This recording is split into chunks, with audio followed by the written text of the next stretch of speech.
Hello Corvette fans, this is my 1972 Chevrolet Corvette. It's now over 40 years old, and as part of an ongoing maintenance program I'm going to pull the carburetor off, send it in for a rebuild and restoration.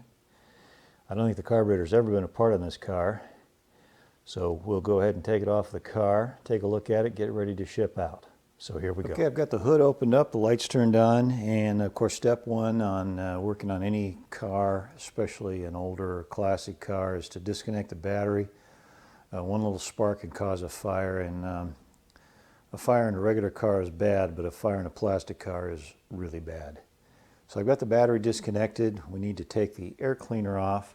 Before I do that, I always protect the fender, because the last thing I want to do is working on my car to make it nicer and scratch the fender or drip some brake fluid on it, ruin the paint. So the fender's protected. We'll get the air cleaner off. Just pretty simple on this car. If you have a big block of the high performance engine in your 72 Corvette, or actually the 68 through 72s are all somewhat similar. Might look a little different, but basically the configuration is the same. This air cleaner only has a breather that goes back into the valve cover, so all you have to do is lift it off and pull the pipe out of the valve cover, set it aside so we can get to the carburetor. Okay, once you've got the air cleaner off, you can see the carburetor with its various connections, and before we can unbolt it from the car, we've got to disconnect a number of things. Just in case you're not familiar, this setup would be for a 1972 base engine 350 that was not in California. If you have a California car, you would have had a smog pump, basically an air pump mounted up here in the front of the engine that would be shooting air into the exhaust manifold. This car doesn't have that, but you may have. So just going around the carburetor, this is the fuel inlet, so this is coming directly from the fuel pump on the engine up to fill the carburetor with fuel. This vacuum fitting goes to the TCS, which is one of the few emissions systems they had on this car. Just changed the vacuum going to the distributor depending on the temperature of the engine. So you can just disconnect that hose just by pulling it off. This is your brake booster vacuum source back here, so that needs to be unbolted. And then around on the other side, you can't see it very well, but that's your throttle linkage.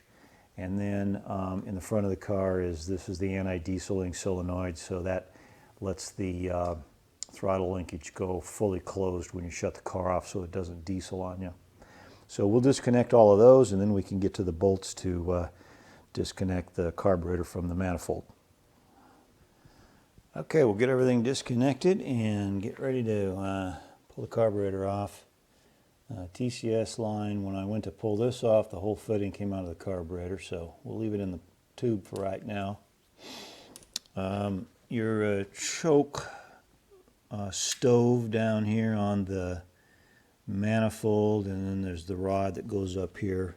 There's a little clip. You'll need some needle nose pliers like this, and you just got to kind of work that clip off of there like that. Don't lose that clip, especially if you have an original that came on the car. And then just push the linkage out like that. That'll free it up. I've already loosened the brake booster vacuum source fitting. The throttle cable just pulls straight off. If you just pull it toward the fender, it's a spring-loaded thing that clips on the on a ball on the throttle linkage there. Then you'll want to disconnect the electrical connection from your anti-diesel solenoid over here, and then loosen your fuel line. If you have some wrenches for fittings, that's always good. If not, usually a wrench, like an adjustable wrench with big jaws, usually works, so you don't accidentally round off the edge of the nuts. So let's see, then there's one more big vacuum line in front here, and that one does have a hose clip on it, so you have to get in there with probably a needle nose and loosen that to pull that off. And then there's one more over on this side which just comes right off. So that's it for the connections. And then the next thing we need to do is get the bolts all loose. That's a 9/16 socket to loosen 4 bolts.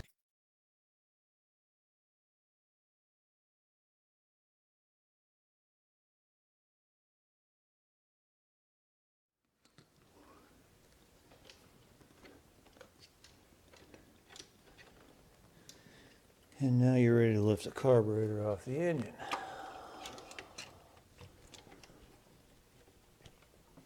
Let's see, I got to disconnect the throttle return spring also. There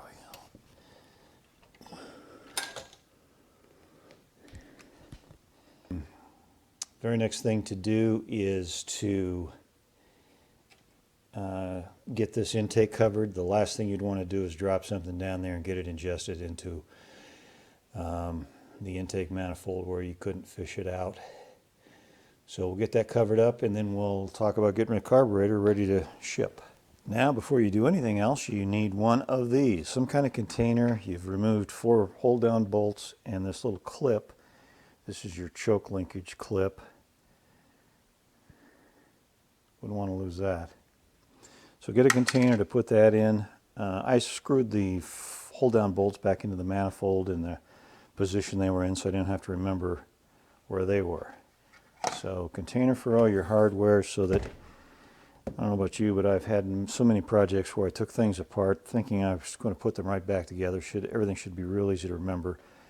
But months goes by, maybe sometimes years, before you get around to putting something back together, and then you can't remember where the hardware is or what order it goes in. So try to eliminate that problem as much as possible. So I'm going to take everything off the carburetor here that I don't want to send to the restorer.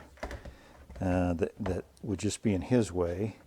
We'll start with this fitting on the back, which is your brake booster vacuum source fitting. So we'll just take that off. He's going to probably just plug that when he tests the carburetor after he builds it. The anti-diesel solenoid here definitely doesn't want that.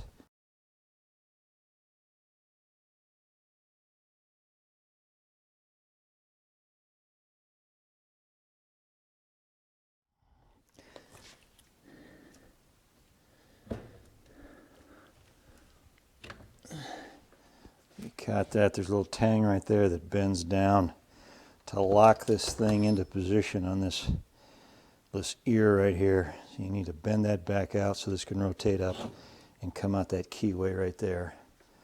So that's our solenoid. Set that aside. That's obviously a screw you're not going to get at Home Depot, so we don't want to lose track of that. I don't think it has any functional value on the carburetor other than to hold that thing on, so I'm going to hang on to it rather than risk it not being there when it gets back. Throttle return spring went hooked from the car, and we'll take it off of the carburetor right there. And incidentally, this is your fuel filter in here. This is where the main line from the fuel pump comes from, inside here. If you ever need to change your fuel filter, that's where it is. It actually says filter right there. The only thing you want to make sure you do is put it in the right way, which is like this. The gasket would go down and seal against that boss. The fuel is forced to go through the filter and then around the bottom and into the body of the carburetor. But we're going to leave all that in there because he'll have to hook a fuel line to it if he is going to test run the carburetor. Then we've got a air filter or air cleaner gasket on top. I'll take that off. You won't need that. And I'll probably take this off. This is what holds the air filter on the car, and that'll just be in his way, so I'm going to take that off.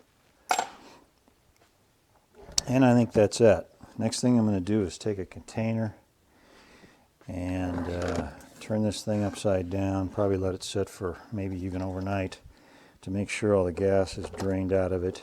You don't want to be shipping carburetors that are full of gas. And as you can see, after 40 some years, it's pretty dirty down inside there. And when I get it back from the restorer, it'll look beautiful. Carburetor is all original, though. I don't think he's not going to recolor it or anything like that. Incidentally, this is a Rochester, or this is a Quadrajet. It's a Rochester carburetor, but Rochester had Carter manufacture some of them. As far as I know, this is identical to a Rochester Quadrajet, but it's made by Carter. And I think it's just because of the volume of carburetors they needed. They couldn't make them fast enough, so they had Rochester built, or Carter built some for them. So that's it. We'll get the gas drained out of this thing, get it boxed up, get it sent to the restorer. When it gets back, we'll put it on the car and see how it works.